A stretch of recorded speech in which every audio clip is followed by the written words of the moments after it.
নমস্কার বন্ধুরা, রুবিস কিচেনের ব্লগ থেকে বলছি। কেমন আছেন সবাই? আশা করি সবাই ভালো আছেন, আমিও ভালো আছি। চলে এসেছি নতুন আরেকটা রান্নার রেসিপি নিয়ে। আজকে করে দেখাবো চিংড়ি মাছের মালাইকারি।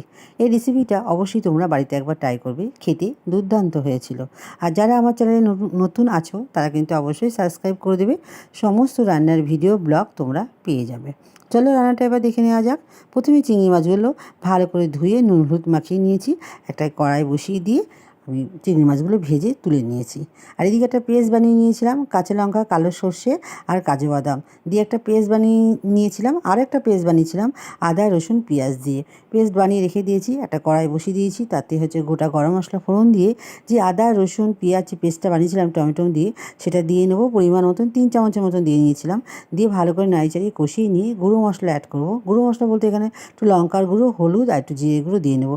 ভালো করে নাড়াচাড়া দিয়ে নিয়ে যে পেস্টটা বানিয়েছিলাম কাঁচা লঙ্কা আর কাজু বাদাম আর কালো সর্ষে দিয়ে, সেই পেস্টটাও দিয়ে নেবো। দিয়ে ভালো করে নাড়াচাড়িয়ে নিয়ে নারকেল কুড়িয়েছিলাম, নারকেলের দুধ বের করে আর কিছুটা 1 চামচের মতো নারকেল রেখেছিলাম, সেটাও ওর মধ্যে দিয়ে নেবো। দিয়ে ভালো করে সমস্ত কিছু কষিয়ে নেবো।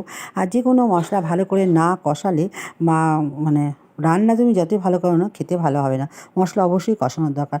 ভালো করে কষিয়ে নেওয়ার পর যে নারকেলের দুধটা বের করে রেখেছিলাম, তার সঙ্গে লিকুইড দুধ 3 চামচের মতন অ্যাড করে আর নারকেল দুধ অ্যাড করে আমি দিয়ে নিয়েছিলাম। দিয়ে একটু ফুটিয়ে নিলেই চিংড়ি মাছগুলো ভেজে রেখেছিলাম সেগুলো দিয়ে নেবো। দিয়ে ভালো করে নাড়িচাড়িয়ে নিয়ে নামানোর আগে ঘি, গরম মশলা আর একটু মিষ্টি দিয়ে নামিয়ে নেবো। আমি কিন্তু এখানে ধনেপাতা অ্যাড করবো না, যে চিংড়ি মাছের মালাইকারিতে ধনেপাতা মোটেই ভালো লাগে না। তোমরা চাইলে দিতেও পারো, নাও দিতে পারো, কিন্তু আমি কোনো ধনেপাতা অ্যাড করিনি।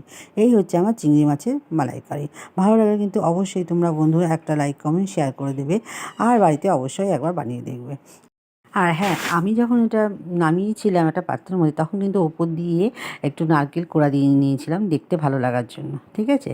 তো চলো, ভালো লাগলে অবশ্যই কিন্তু তোমরা কমেন্ট করে জানাবে। চলো আজকে এই পর্যন্ত, কালকে আবারও দেখা হবে নতুন একটা রান্নার ভিডিও নিয়ে। টাটা।